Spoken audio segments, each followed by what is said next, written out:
Hey guys, it's Danny, and I'm working on this Scotsman Prodigy ice machine, and I'm putting it through cleaning cycle because when I arrived, this yellow descale light was on, so I'm descaling it right now.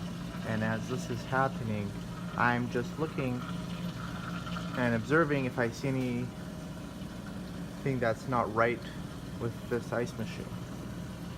So I'm going to take a look over here at the nickel-plated ice cube tray, and just examining the water flow, I can see that there's some uneven water flow in the back there.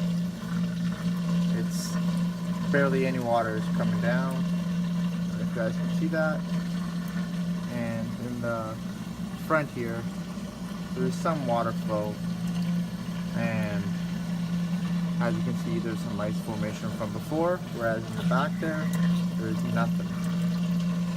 And now I'm just going to take a look at the top here before I take this cover off, and I can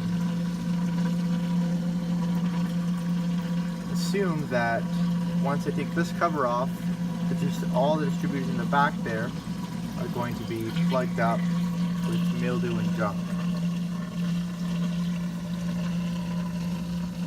And you can even see down in here, there's some gunk in the back, and even in that trough over there. You guys can see that. So this is a prime example of what happens if you don't do routine maintenance on your ice machine.